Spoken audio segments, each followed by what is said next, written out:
Deve haver uma programação anual dos exames clínicos e complementares para os riscos detectados, certo? Então, vai haver a setorização e exames. Por exemplo, setor de manutenção, eu tenho mecânico, tá? Tem torneiro mecânico, tem contato com óleo, com graxa, com derivados de petróleo. Aí eu vou botar exame no exame, né? Os exames que ele vai fazer. Aí ele tem que fazer a anamnese, mais contagem, hemograma com contagem de plaqueta e audiométrico. Aí eu boto o período, né? Eu não, o médico vai botar o período na admissão e, por exemplo, de 6 em 6 meses. Isso aí vai depender do tipo de risco que ele está submetido, da idade também do trabalhador, isso vai variar muito.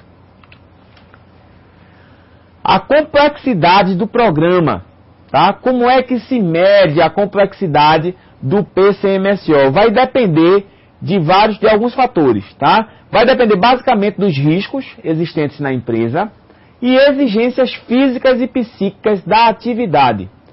Então isso vai variar muito, tá certo? Varia muito. Se a empresa for uma empresa com muito risco, tá certo? O PCMSO vai ser de uma forma. Se a empresa for uma empresa com menos risco, vai ser de outra forma. O programa pode ser bem fininho, como ser muito grande, tá? Dependendo da empresa. Um programa pode se resumir apenas em avaliações clínicas bienais, ou seja, de 2 em 2 anos, em trabalhadores não expostos a riscos na faixa etária de 18 a 45 anos, dependendo, tá? Dependendo do tipo de risco que essa empresa oferece. Aí eu venho para o desenvolvimento do PCMSO, o Programa de Controle Médico e Saúde Ocupacional. Nesse desenvolvimento eu vou incluir obrigatoriamente os seguintes exames, são 5. Exame admissional, que é feito quando o trabalhador é admitido, periódico, dependendo do estabelecido do PCMSO, de quanto em quanto tempo esse exame vai ser feito. Retorno ao trabalho, tá certo? Geralmente quando o trabalhador se afasta. Mudança de função, quando o trabalhador vai para risco diferente. E demissional, ou seja, é o exame que ninguém quer fazer, tá? É o exame que o trabalhador faz quando é demitido ou desligado. Só voltando aqui para o desenvolvimento do PCMSO, o periódico ele vai variar, tá certo? Ele vai variar dependendo da idade do trabalhador, do risco que esse trabalhador é exposto. O retorno ao trabalho, ele geralmente é solicitado quando o trabalhador passa mais de 30 dias afastado.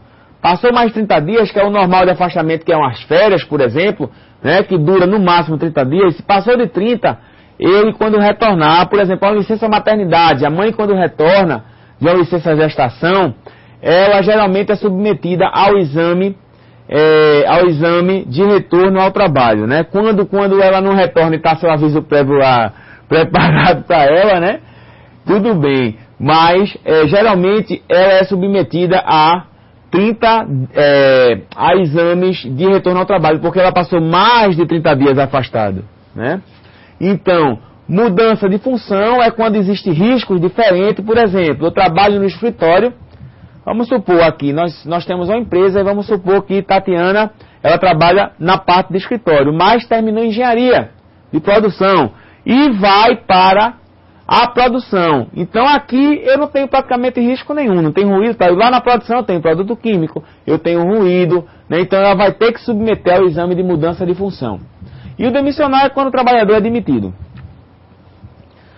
Esses exames vão compreender a avaliação clínica, que é composto de anamnese ocupacional. O que é anamnese? A anamnese é uma avaliação, um exame geralmente feito pelo médico do trabalho ou enfermeiro do trabalho, que vai procurar trazer dados importantes que possam chegar a uma boa informação, tá? E trazer o nexo causal do que o trabalhador tem, da doença que o trabalhador tem. Exames físicos e mentais também vão compreender a avaliação clínica. Exames complementares. Esses exames complementares estão no quadro 1 e 2 da ANR, da norma. Mas o que são exames complementares? São exames necessários para que o médico possa completar o seu diagnóstico.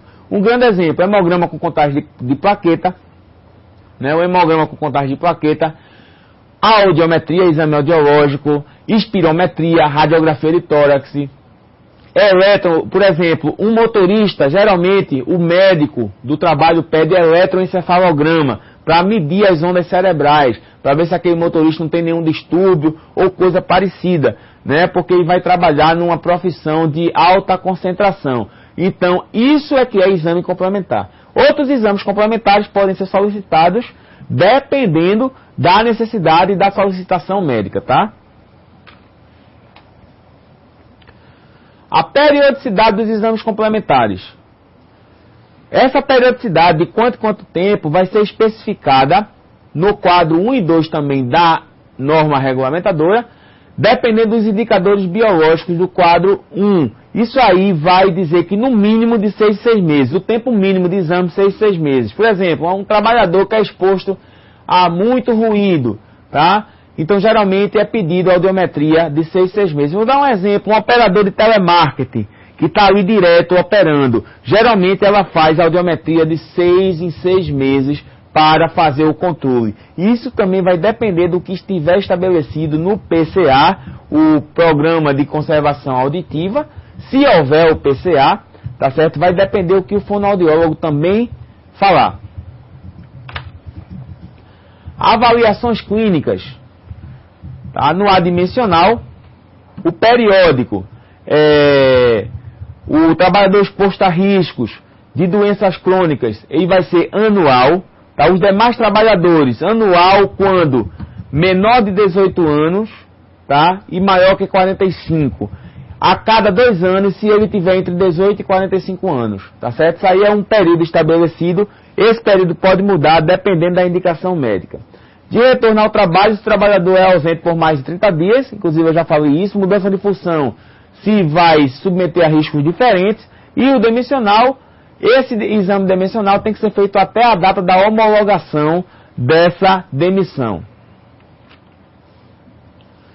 Para o exame demissional, isso é interessante o técnico saber, tá? Que ele vai administrar, vai estar em contato com o PCMSO e para informar, inclusive, a questão da gestão de RH.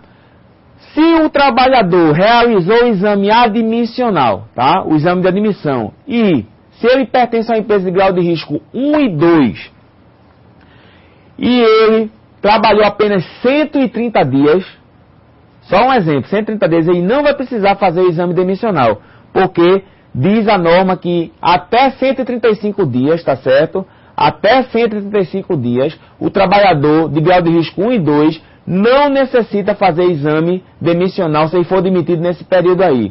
Até 90 dias se a empresa for de grau de risco 3 e 4. Aí, essas datas e esse prazo pode ser ampliado para mais 135 e mais 90, dependendo da negociação coletiva assistida. Essas alterações de prazos vai depender do delegado regional e perante parecer técnico pode haver uma redução.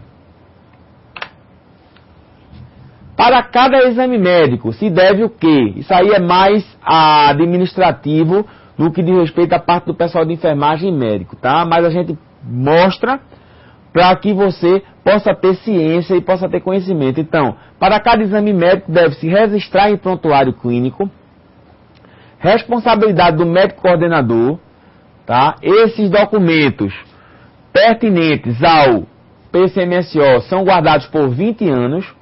Se deve emitir o ASO. O que é ASO? Atestado de Saúde Ocupacional. É um documento que o médico vai emitir se o trabalhador está apto ou inapto. Esse ASO, é em 2 vias.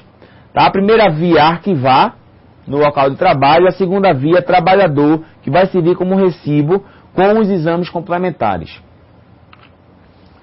O ASO deve conter no mínimo. Aí o que é que deve ter no ASO?